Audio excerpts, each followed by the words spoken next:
I know this mower is nothing to look at, but when new mowers are going for hundreds of dollars, getting a used one makes a lot of sense. Now besides this mower missing its top cover, we have to worry about a much bigger problem that makes it unusable. It's now my turn to try to figure out what's wrong with it and then fix it, otherwise I'm going to need to check my credit score and take out a loan to buy a new one. In today's video, we're going to be looking at this Toro lawnmower, and the problem is that it won't start.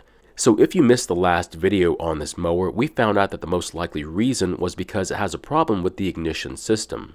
Now I'm going to try and repair this lawnmower, but yours might be a little different, so this might not work on yours. So if things are not working out for you, like in the video, please ask about it. I'll be glad to answer your questions. So after giving it a good cleaning from top to bottom, it turns out this mower is in really good condition. Of course, it is missing the top cover, but I've got an idea on how to take care of that. However, that's not a real major issue at the moment. So after reading all the comments, it would seem that the best way to fix the ignition system is to just replace the coil, if not also the spark plug. And even though I do agree with that method, I'm also a huge cheapskate. So before we try and start spending any money on this mower, I do want to see if there's another way to fix it. So if you didn't know this, the ignition system on this engine is rather simple. It basically consists of the magnets on the flywheel, the ignition coil, the spark plug, and one more tiny piece that a lot of people seem to forget about.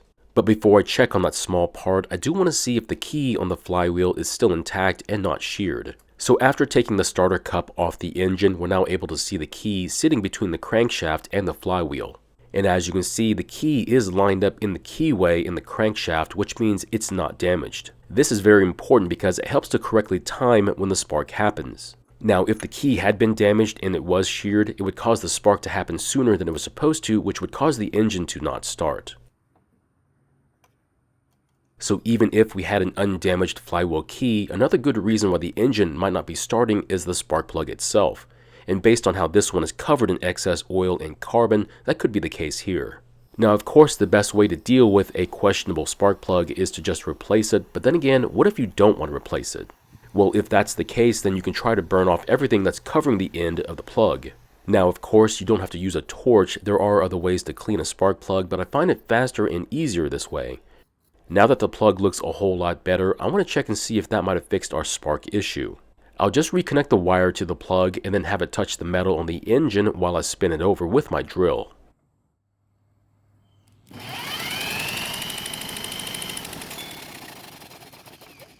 I know it was difficult to tell, but there was no spark at the tip of the plug, which means we'll have to go with plan B. Now, there's a wire that's supposed to ground the coil when you let go of the brake handle. We took off the exposed end in the last video, but this time we're going to disconnect the other end instead.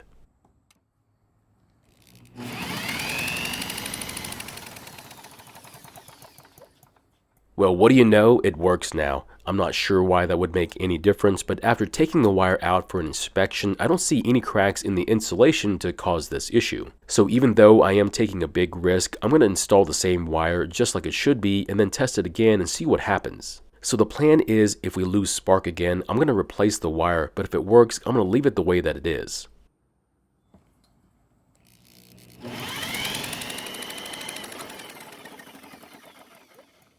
So as you just saw, we still have spark, which is great news. It means we don't have to replace the wire or even the coil. Next, I want to use my compression tester to find out just how healthy this engine really is. The tester screws into the spark plug opening, and then when you spin the engine over with the drill, it'll measure how much pressure the engine can make. We want a reading well over 100 psi, and the higher the better.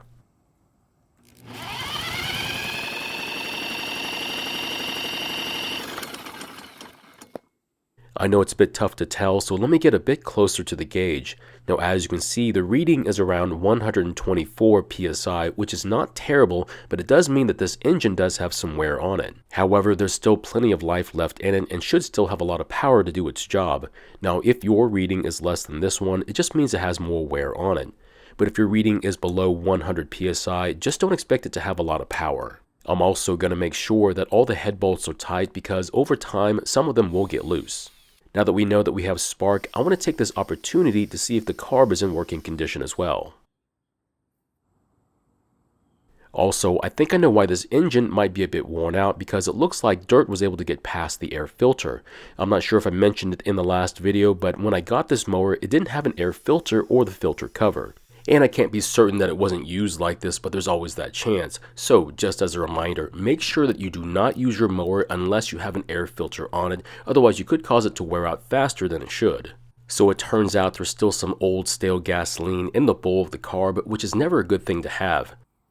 After pouring it out, we can now see that the bowl has some debris and varnish in it that we need to clean out. Now the rest of the carb doesn't look as bad, but we're still going to take it apart and put the parts into a jar of solvent. Now the reason I'm putting the parts into a jar instead of directly into the basin is because the solvent I'm using in the jar is extremely flammable. So to reduce the chance for a terrible fire, I'm choosing to isolate the solvent instead. But if I was using something that was water soluble, then yes, I would put the parts into the basin with the cleaner. Now while I wait for the ultrasonic to go through a couple of cleaning cycles, I'm going to make this mower a bit easier to use. Now unfortunately this mower is not self-propelled, so to make it a lot easier to push, I'm going to remove the wheel bolts, clean them, and then lubricate them. And it's a good thing that I'm going this route instead of just spraying the bolts from the outside, because as you can see there's quite a lot of buildup on the bolts. So to help out, I'm going to use my drill to make this as easy as possible, but you can use whatever method you like. And after getting the bolts clean and smooth again, I'll then spray some lithium grease on the bolt and then reinstall them onto the wheels. Now you don't have to use what I'm using, you can use whatever lubricant you have on hand, but some choices are better than others. I'm not going to show you this entire process and all the wheels, but I will say that after doing this, it was much easier to push this mower around even with one arm. Of course, you don't have to take the wheels off, but it works a whole lot better if you do. So after 3 cycles in the ultrasonic, I think the parts are clean enough, but the cleaning isn't done just yet. We still need to physically clean the passages in the bowl nut using a piece of wire. We're also going to use some carb cleaner along with some compressed air, but it's not necessary. Now these float style carbs are very simple and easy to clean and fix, however you can't save them all. Now, I've lost count how many times I'll get a comment saying how simple it is to fix these carbs and that anyone not able to is completely inept.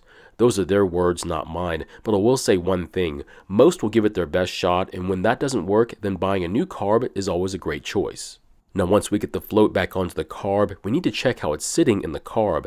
Now if the float is close to parallel with the mounting surface for the bowl, then it means the needle seat is okay. However, if the float is not even close to being parallel, it means the needle seat is swollen and needs to be replaced. Now this one is pretty close, and I think it's good enough that we don't need to replace it. Now the reason why a swollen seat is a problem is because fuel has to pass through the opening in the seat, but if it's swollen, it's going to reduce the amount of gasoline that can enter the carb. That means even if the engine starts and runs, it might stop after several minutes of running, and that's because it's basically starved for fuel and it won't start until some time has passed. So once the carb is back together, it's now time to put it back on the engine and see if all this hard work was even worth it. So at this point, we've been able to get our missing spark back from the ignition system, also confirm that our ignition timing is also where it needs to be, and that the engine, although a bit worn out, has more than enough compression to start and run. And even though I'm pretty sure the carb is clean and in working condition, it's the only thing that we haven't confirmed is working like it should be. Now, even though these carbs are very simple, even the smallest of issues can cause them to have problems delivering the correct amount of fuel to the engine. For example, if the pilot jet is partially clogged, it could cause the engine to surge or basically rev up and down while it's running. Or if there's a small air leak at the bowl gasket, it could cause the carb to not deliver enough fuel and cause starting issues. Of course, the fix for these issues is to clear the opening in the pilot jet and replace the broken gasket. But for some, they may not want to go through the hassle, and if they need to order any parts, they might as well just order a new carb and be done with it. Now, before we replace the air filter and the cover, I want to secure the fuel tank. That way we can pour some gasoline into it and see if the carb starts leaking.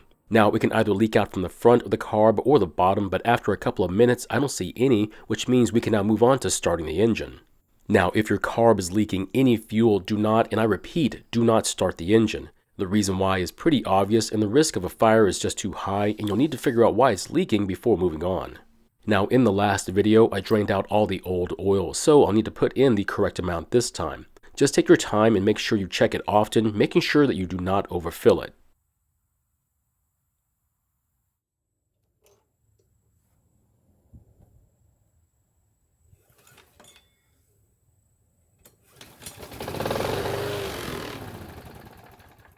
So it started and ran, but only on the fuel the primer bulb was able to push into the engine. I'm going to try that again and see if we can get a better result.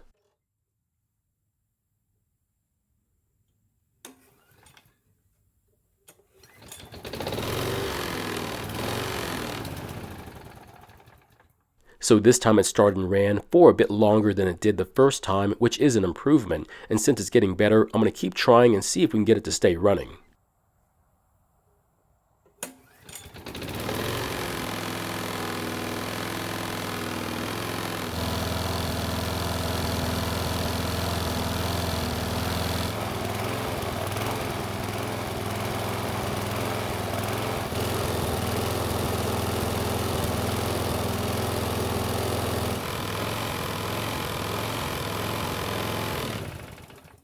So luckily this time it stayed running, and yes, it did start to smoke, but after a couple of minutes it did stop. Next, I want to try and start it while it's hot and see if we're going to have a problem with it.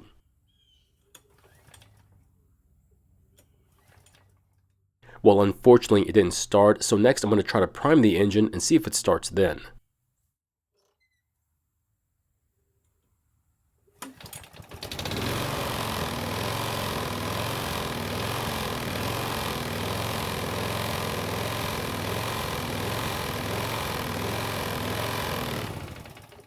So unfortunately, this is not good news. Yes, the engine will start each time you prime it, but it shouldn't need to be primed when it's hot.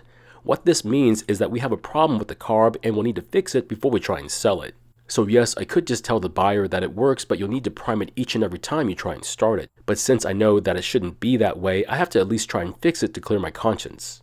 So I have two choices. I can either go back through the carb again, poking and cleaning what I can, or I can just replace the carb with a new one, preferably a cheap aftermarket one, but I haven't made up my mind just yet. And besides, I still have some time before I sell it since I need to replace the top cover anyway, so I might as well tackle this problem as well. So my question is, do you think I should just try and clean the carb again and risk wasting my time if it doesn't work? Or should I just order a new carb and replace it, bypassing any headaches but at the cost of a couple of bucks? Now, if you've seen my other videos, you probably know what I'm going to do as I'm very predictable. But for the ones that don't know, you'll have to wait and see what I do in the next video. Thank you for watching. I really do appreciate your time here. Please feel free to ask me any questions about this project or about your own projects, and I hope to see you in the next video.